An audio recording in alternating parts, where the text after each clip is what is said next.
Hello सभी को नमस्ते। मैं प्रीति सिंह विजुअल आर्ट क्लास से।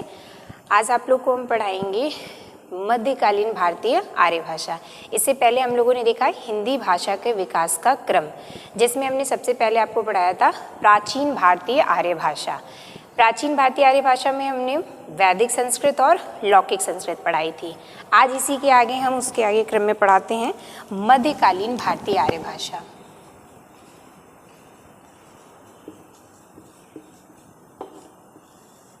मध्यकालीन भारतीय आर्य भाषा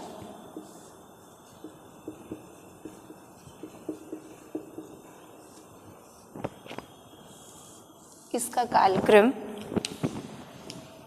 500 ईसा पूर्व से 1000 ईस्वी तक माना जाता है।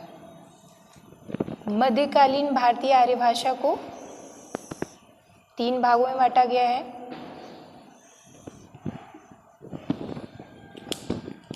पहला आपका पाली, जिसे हम प्रथम प्राकृत भी कहते हैं।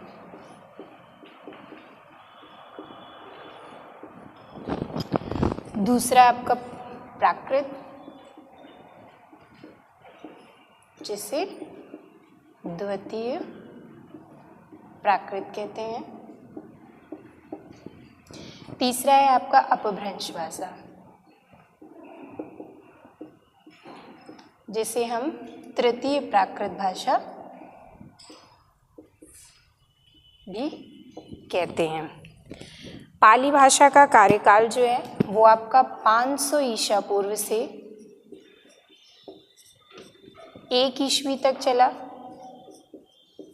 फिर इसके बाद आपकी प्राकृत या द्वितीय प्राकृत जिसे बोला जाता है, ये आपकी 1 ईस्वी से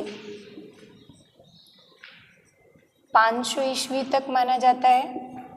और अपभ्रंश का कार्यकाल जो है वो 500 ईस्वी से 1000 ईस्वी तक माना जाता है। अब इसी में आज हम आपके पढ़ेंगे पाली भाषा और प्राकृत भाषा।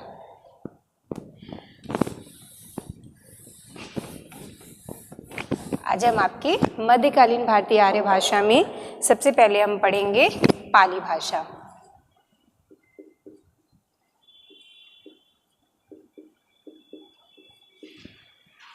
पाली भाषा शब्द की उत्पत्ति कैसे हुई है, उत्पत्ति को समझते हैं। तो कई विद्वानों के अनुसार इनके अलग अलग शब्दों से इसकी उत्पत्ति मानी है। जैसे कि आचार्य विदुशेखर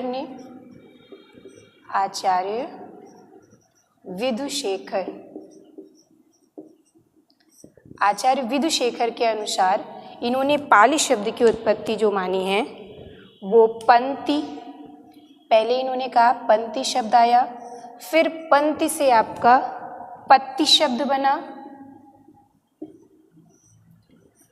पत्ती शब्द से आपका पट्टी बना, फिर पट्टी से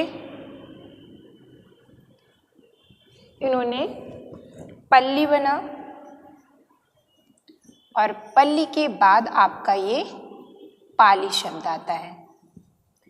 ये क्रम भी पूछा जाता है कि पंक्ति पहले आया, पत्ती, पट्टी, पल्ली, पाली। ठीक है, उच्चारण करते करते पहले पंक्ति था, फिर उसे हमने पत्ती बोला, फिर पट्टी, पल्ली और पाली हो गया। इसी के आधार पर दूसरा है आपका जगदीश कश्यप के आधार पर। जगदीश कश्यप के अनुसार इन्होंने पाली शब्द की उत्पत्ति किससे मानी है?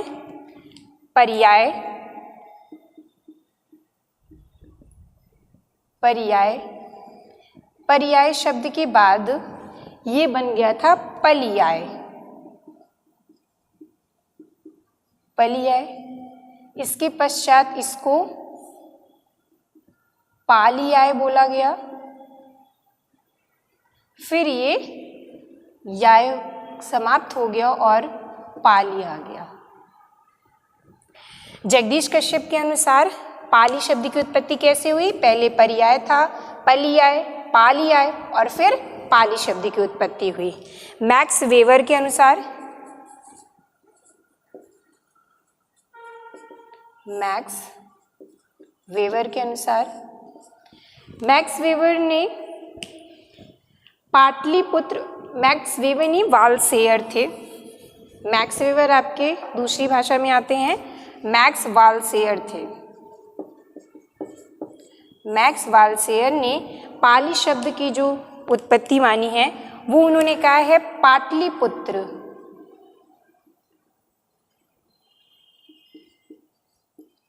पाटलिपुत्र में जो भाषा प्रयोग की जाने वाली थी उसे इन्होंने पाली भाषा कहा है। पाटलिपुत्र में प्रयोग की जाने वाली भाषा को पाली भाषा किसने कहा है? मैक्स वालसेयर ने कहा है। ठीक है, इसके बाद इसमें पूछे थे पाली भाषा जो है वो भारत की प्रथम देश भाषा मानी जाती है। भारत की प्रथम देश भाषा मानी जाती है। आपके में सीधे क्वेश्चन बनता है कि भारत की प्रथम देश भाषा किसे माना जाता है? तो पाली भाषा को माना जाता है। पाली भाषा का आपका सबसे पहले पाली भाषा का उल्लेख कहाँ पे मिलता है आपको? तो ये है आपका अशोक के अभिलेखों में।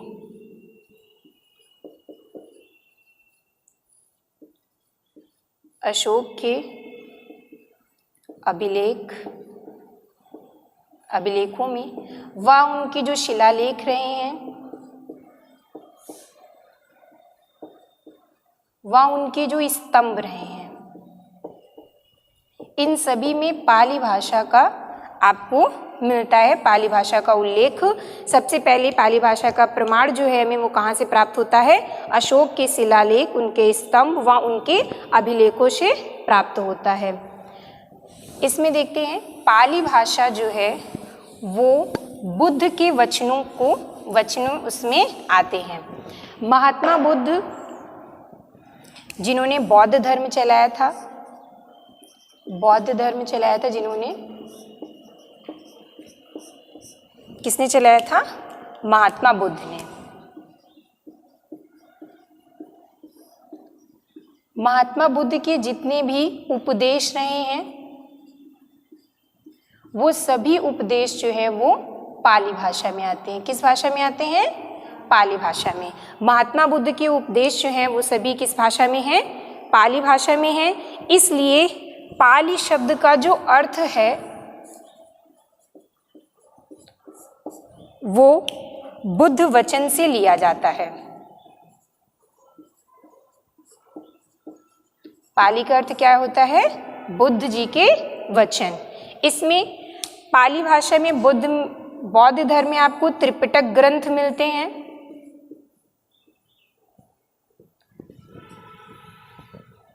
त्रिपिटक ग्रंथ मिलते हैं। त्रिपिटक ग्रंथों की रचना भी किस भाषा में हुई थी?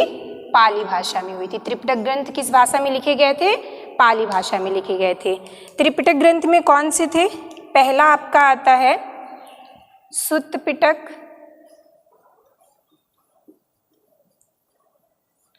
सुत्त पिटक में महात्मा बुद्ध ने साधारण बातचीत के ढंग से जो उन्होंने उपदेश दिए थे, इन्होंने साधारण बातचीत के ढंग से, साधारण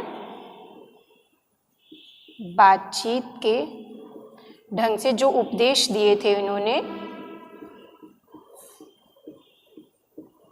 वो आपके सुत्त पिटक में आते हैं। दूसरा आपका आता है विनय पिटक। विनय पिटक में बुद्ध जी ने उन शिक्षाओं का संकलन किया जाता है जो संघ संचालन के लिए दिए थी। विनय पिटक में संघ संचालन के लिए, संघ संचालन के लिए जो उपदेश उन्होंने दिए थे वो उपदेश आपके किस में आते हैं? विनय पिटक में आते हैं। तीसरा है आपका अभिधम्म पिटक।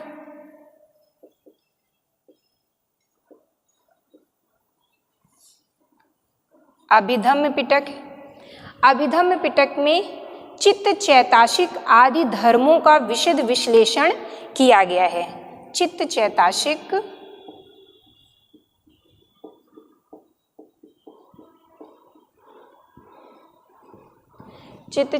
आदि धर्मों का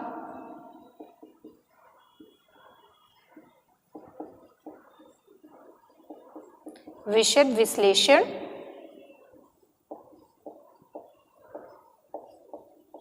किया गया है।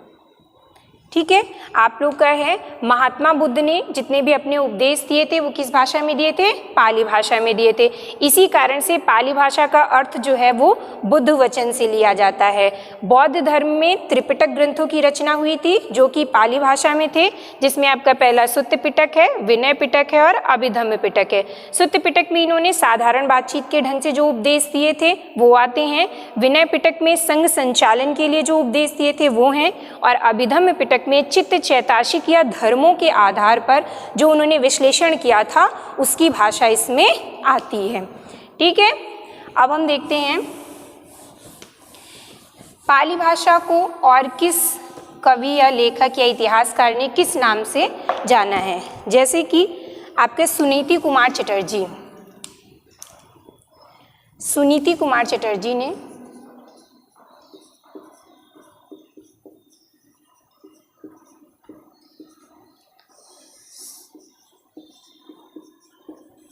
व उदय नारायण तिवारी।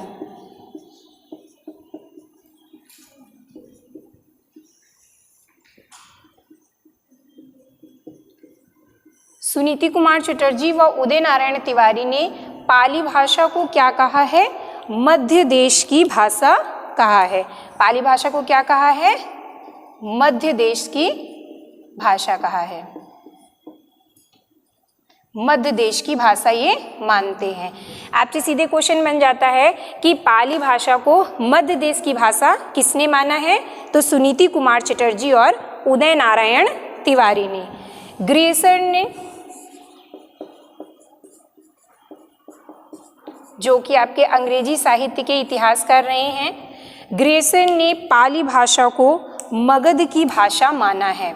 पाली भाषा को मगध की भाषा माना है। क्वेश्चन बनता है कि पाली भाषा को मगध की भाषा किसने माना है? ग्रेसर ने माना है। ठीक है, अब इसमें हम पाली भाषा की कुछ रचनाएं आती हैं। पाली भाषा में कुछ रचनाएं आती हैं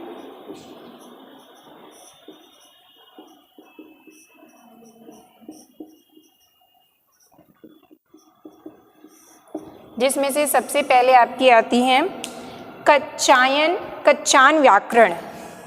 पहली रचना आपकी आती है कच्चान व्याकरण। ये किसने लिखी है? महाकवि कच्चान ने लिखी है। दूसरी आपकी आती है मोगलान व्याकरण।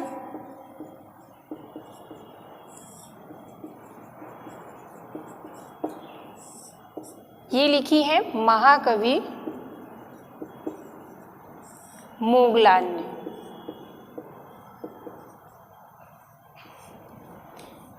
तीसरी रचना आपकी आती है सक्षनीति व्याकरण।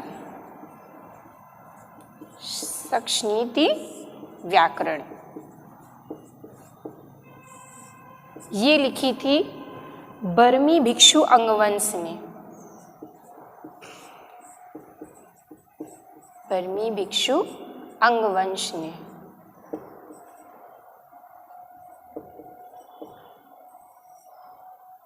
ठीक है, बर्मी भिक्षु अंगवंश ने लिखी थी। इसके बाद आपकी एक और रचना आती है अट्टकथा साहित्य। अट्टकथा साहित्य ये रचना है बुद्ध घोष की।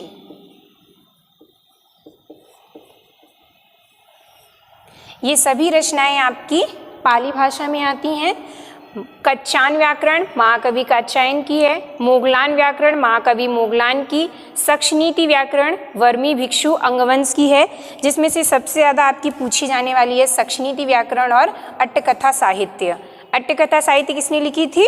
बुद्ध घोष ने लिखी थी। अब इसमें हम पाली भाषा की कुछ विशेषताएं लिखते हैं।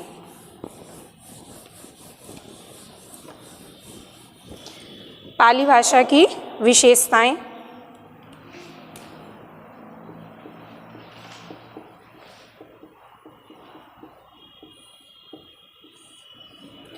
जिसमें से पहली विशेषता ये है कि इसमें अनुस्वार जो आपका प्रयोग होता था, अनुस्वार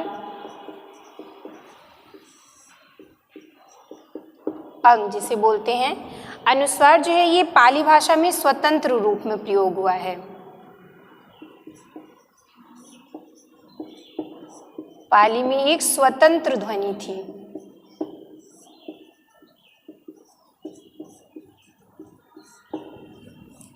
दूसरा है आपका पाली भाषा में जो लिंग प्रयोग किए गए हैं वो 3 लिंग प्रयोग किए गए हैं। लिंग कितने प्रयोग किए गए हैं? 3। कौन कौन से आपके? पुल्लिंग, स्त्रीलिंग और आपका नपुंसक लिंग।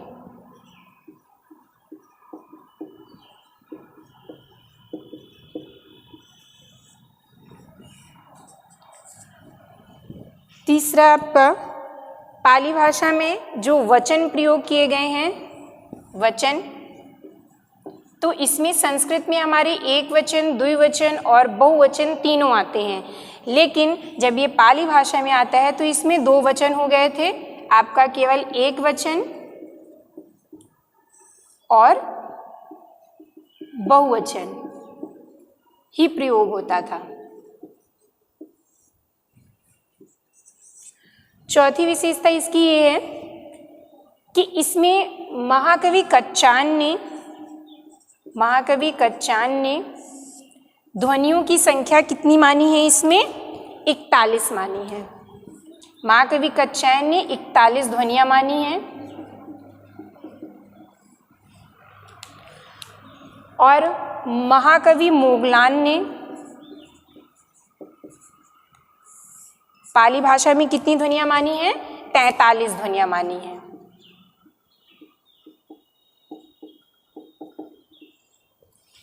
इसमें से पाली भाषा में जो स्वरों की संख्या मानी गई है, पाली में स्वर 10 माने गए हैं। आपकी संस्कृत भाषा में 13 स्वरों को माना गया था। जब वो संस्कृत से पाली भाषा में आई तो उसमें 10 स्वर माने गए थे, जिसमें से आपका 5 ह्रस्व स्वर में आते हैं और 5 आपके दीर्घ स्वर आते हैं। इसमें हम देखते हैं ह्रस्व स्वर में कौन से आते हैं?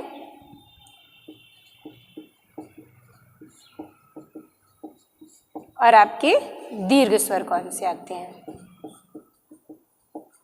ह्रस्व स्वर हमने बताया था कि जिसमें वर्णों के उच्चारण करने में कम समय लगता है उसे ह्रस्व स्वर कहते हैं। इसमें आपका अ, ई, उ, ए, ओ रखा गया। ये पाली भाषा की विशेषता थी कि इसमें जो ए, ओ है इसको इन्होंने ह्रस्व स्वर माना है, जबकि आपकी हिंदी में आकर के ये दीर्घ स्वर हो जाते हैं। ठीक है। इसके बाद आपके ये दीर्घ स्वर में आ, ई, उ, ए, औ, ये 10 स्वर आपके पाली भाषा में रखे गए हैं। ह्रस्व स्वर में अ, ई, उ, ए, ओ और दीर्घ स्वर में आ, ई, उ, ए, औ। ठीक है। आपकी नेक्स्ट विशेषता इसकी, पाली भाषा में जितने भी श होते हैं, एक ये आपका तालव्य श, मूर्धन्य श व दंत श। तालव्य श, मूर्धन्य श व दंत श, इन तीनों ऊष्म व्यंजनों के स्थान पर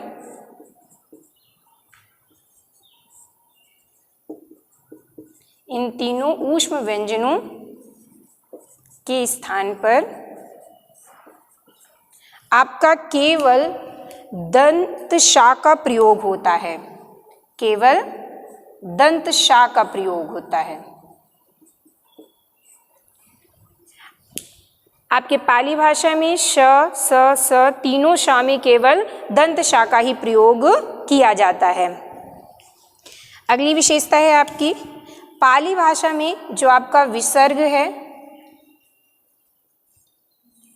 विसर्ग का लोप हो जाता है, विसर्ग का लोप हो जाता है। आप इसको लिख लीजिए। इसके बाद पाली भाषा की और विशेषताएं हैं। जैसे संस्कृत में हमने पढ़ा था कि उसके जो क्रिया रूप थे वो आत्मनेय और परस्मय पद पे चलते थे, लेकिन पाली भाषा में जो उनके क्रियाओं में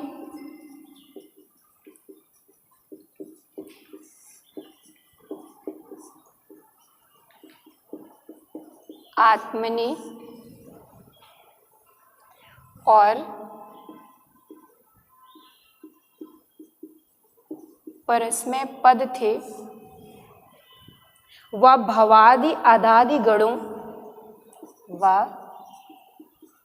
भवादि अदादि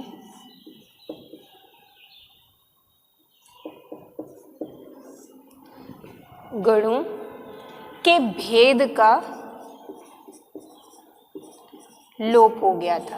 अर्थात कि जो आत्मनेय और परस्मय पद थे व भवादि या अदादि गण जो थे उनमें कोई भी भेद नहीं था, वो एक समान प्रयोग किए जाने लगे थे। पाली भाषा में मौखिक विभक्तियों से व्यक्ति मौखिक विभक्तियों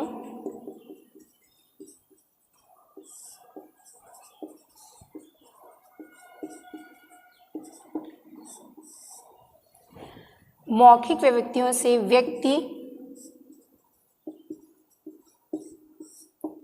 संख्या, काल और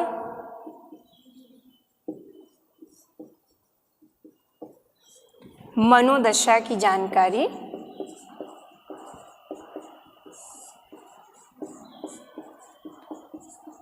मिलती है।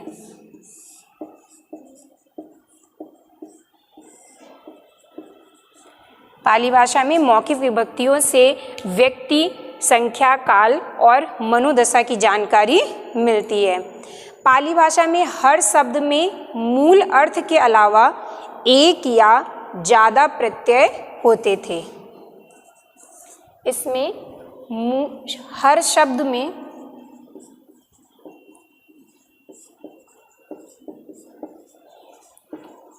मूल अर्थ के अलावा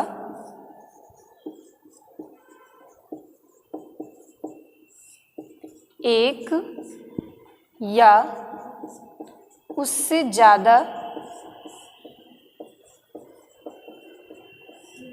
प्रत्यय होते थे।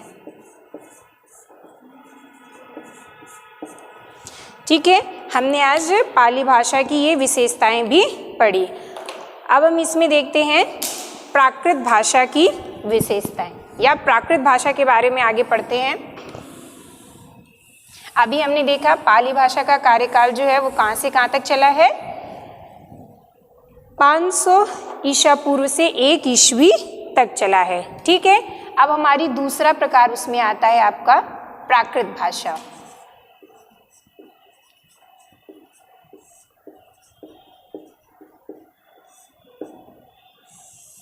प्राकृत भाषा का कार्यकाल जो है वो 1 ईस्वी से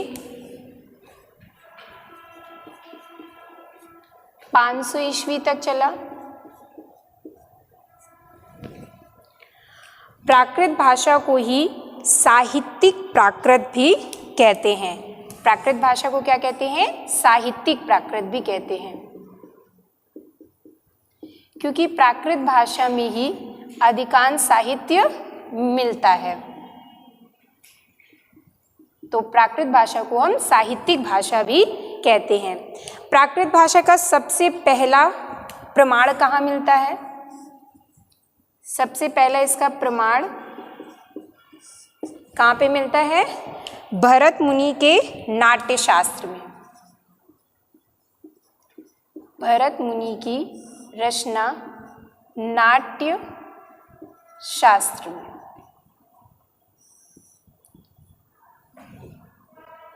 जिसकी रचना का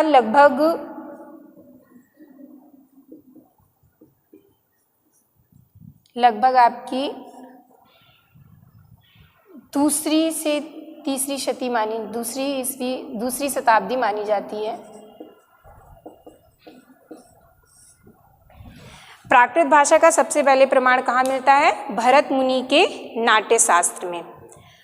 प्राकृत भाषा में जो सबसे पहले व्याकरण लिखी गई, प्राकृत भाषा की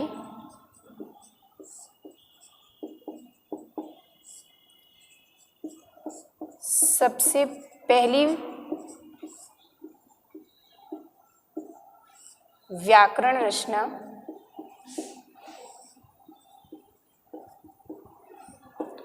जो थी वो आपकी वररुचि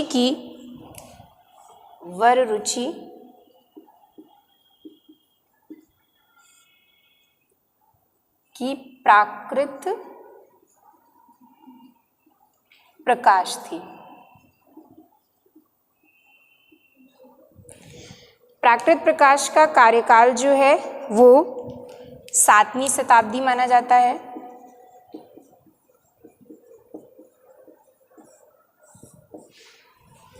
जिसमें वररुचि ने प्राकृत भाषा के 4 भेद बताए थे। वररुचि ने प्राकृत भाषा के जो है वो कितने 4 प्रकार बताए थे।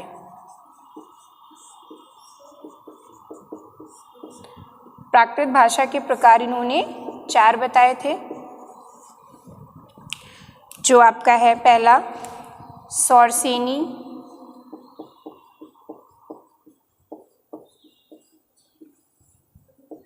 महाराष्ट्री,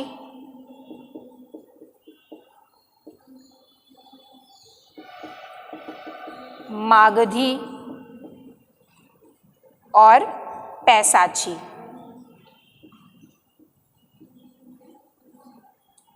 वररुचि ने प्राकृत भाषा के कितने प्रकार बताए थे? सौरसेनी, महाराष्ट्री, मागधी और पैसाची। इन्होंने 4 भागों में उसको बांटा था। इसके बाद आपके प्राकृत भाषा के ही कवि आ जाते हैं हेमचंद्र।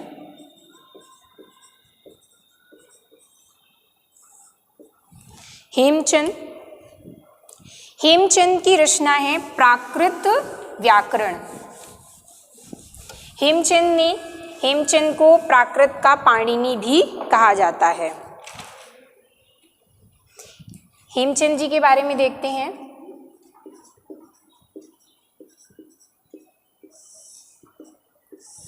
हेमचंद को पहला है कि इनको प्राकृत का पाणिनि कहा जाता है।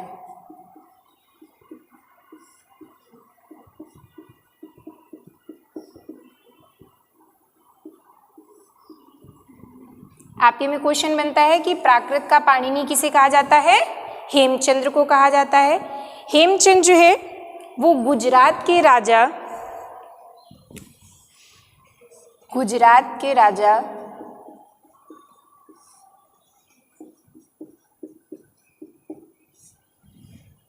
सिद्धराज जयसिंह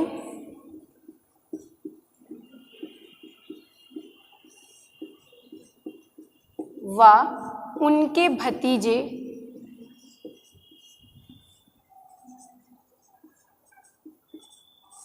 कुमारपाल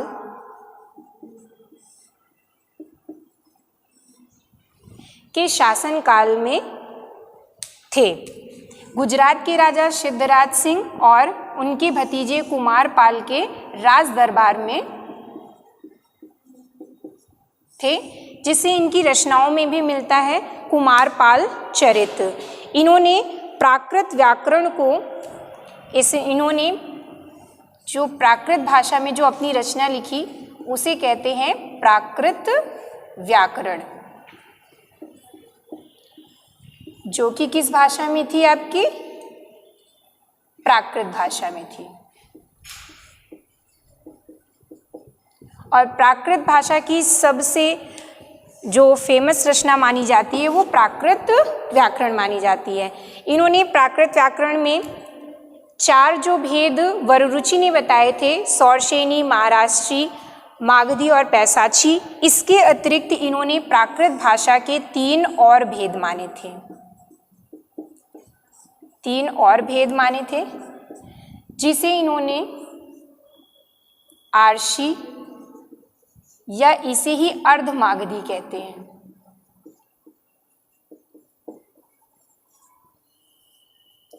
दूसरा भेद इन्होंने बताया चूलिका पैसाची।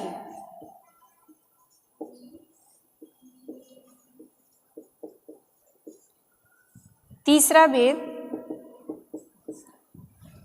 इन्होंने अपभ्रंश बताया।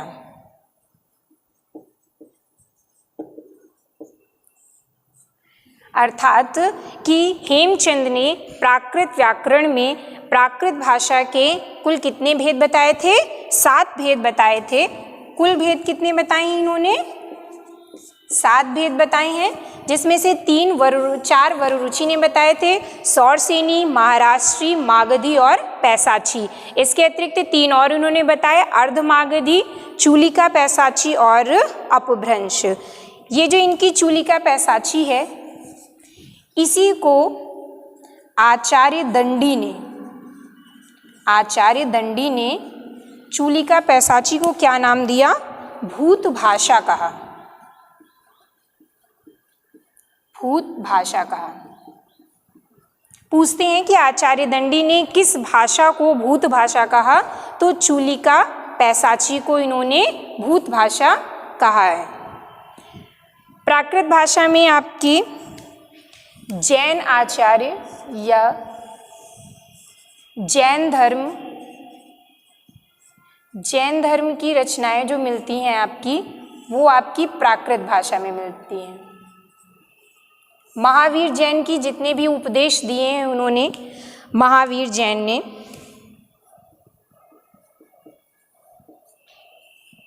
महावीर जैन के उपदेश सभी आपके किस भाषा में आते हैं? प्राकृत भाषा में आते हैं। और हेमचंद भी जो भी हैं, ये भी आपके जैन आचार्य माने जाते हैं। अब हम देखते हैं प्राकृत भाषा का जो मूल स्थान माना जाता है। प्राकृत भाषा का जो मूल स्थान माना जाता है वो है आपका महाराष्ट्र।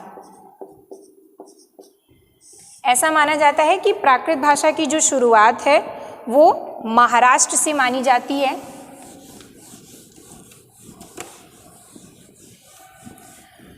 महाराष्ट्र की भाषा में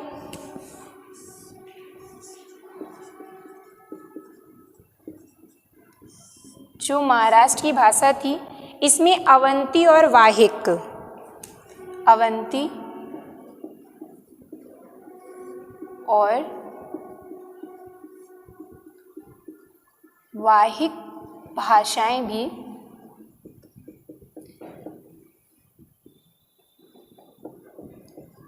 इसी में समाहित है। महाराष्ट्र में जो ये प्राकृत भाषा महाराष्ट्र में प्रयोग होती थी, उसमें अवंती और वाहिक दोनों भाषाएं इसी में समाहित हैं, जिसमें से आपके जो इतिहास मिलता है वो महाराष्ट्री प्राकृत में लिखी हुई रचनाएं मिलती हैं। महाराष्ट्री प्राकृत की रचनाएं, जिसमें से आपकी पहली रचना है राजा हॉल ने गाहा सतसई लिखी है।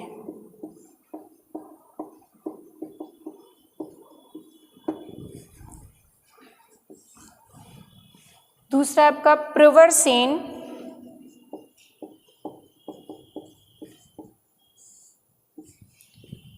ने रावण वहु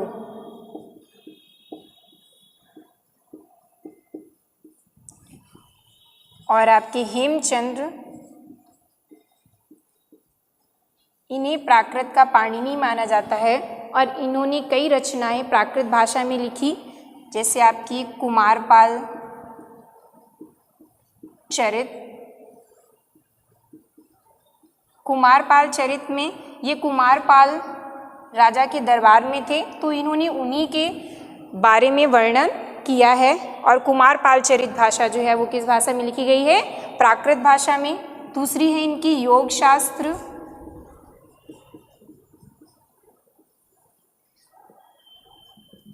प्राकृत व्याकरण,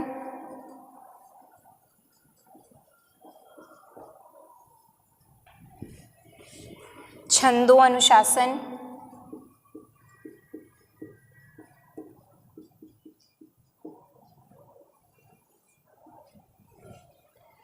देशी नाममाला कोश,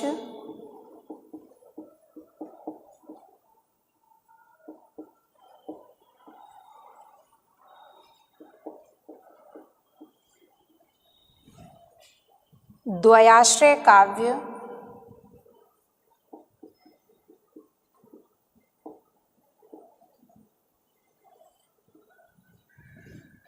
सिद्ध हेमचंद्र,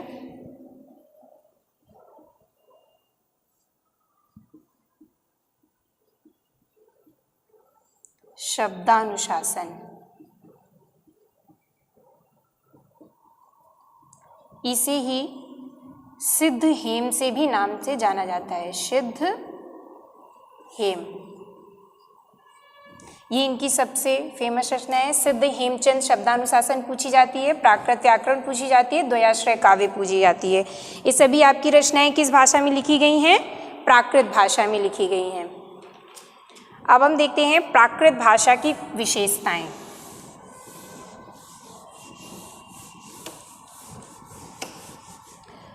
प्राकृत भाषा की विशेषताओं में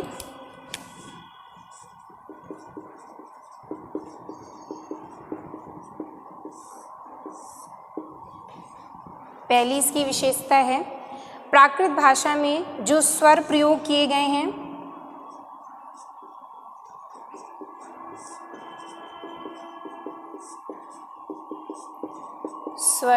स्वरों की संख्या भी इसमें कितनी रखी गई है? 10 रखी गई है, जिसमें से आपके ह्रस्व स्वर,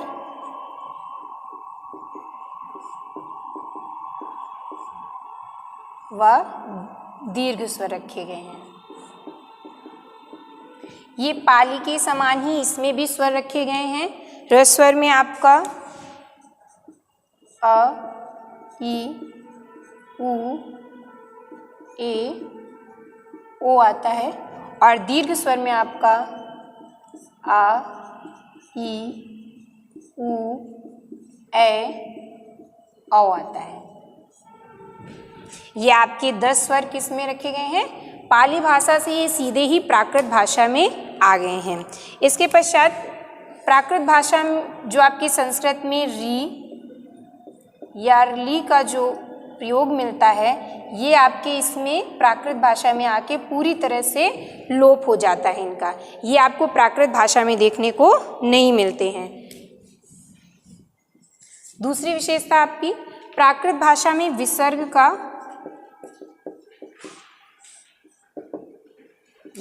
का लोप हो जाता है।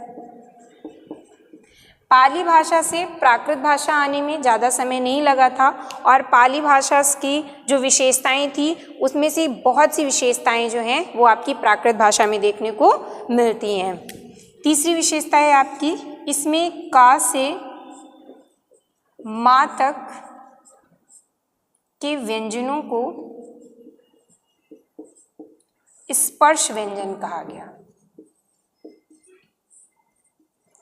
और इन्हें प्राकृत भाषा में रखा गया। इसमें भी आपका पाली भाषा की तरह तालव्य श, मूर्धन्य श और दंत श के स्थान पर केवल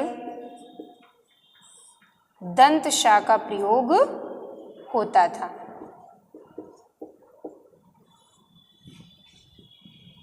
इसमें संयुक्त व्यंजनों का बहुत ही कम प्रयोग हुआ है प्राकृत भाषा में। संयुक्त व्यंजन आपके जो आते हैं और आपकी इसमें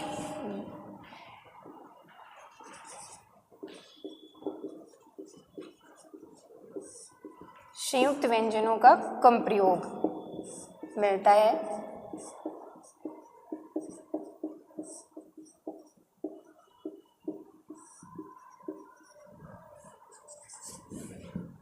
नेक्स्ट आपका इसमें वचन जो हैं ये आपके एक वचन और बहुवचन मिलते हैं। पाली भाषा की तरह ही इसमें लिंग भी आपके तीनों लिंगों का प्रयोग किया जाता है। पुल्लिंग, स्त्रीलिंग, नपुंसकलिंग, जो कि आपका हिंदी में आते आते नपुंसकलिंग समाप्त हो जाता है। प्राकृत में हलंत संज्ञाओं और धातुओं को स्वरांत बनाया गया था। प्राकृत भाषा में जो हलंत संज्ञाएं थी वह हलंत संज्ञाओं को स्वरांत बनाया गया था।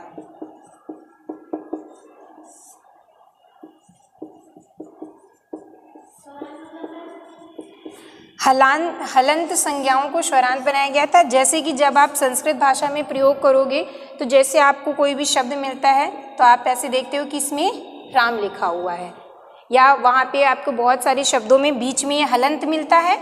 तो जब ये पाली या प्राकृत भाषा में आए, प्राकृत भाषा में आने के बाद इनका जो स्वर हुआ इसमें हमने स्वर को जोड़ दिया, तो राम के बाद हमने इसमें आ स्वर जोड़ दिया।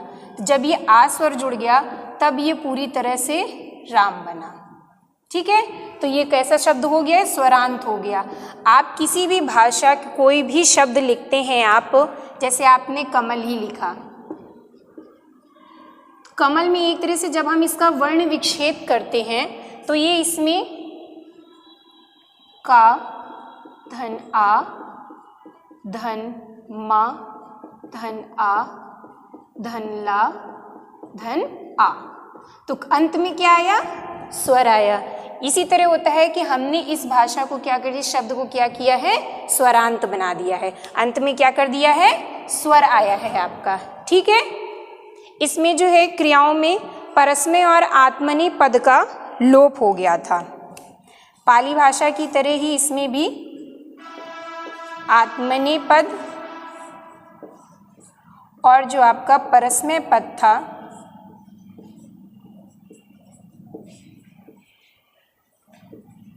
उसका पूर्ण रूप से लोप हो गया था।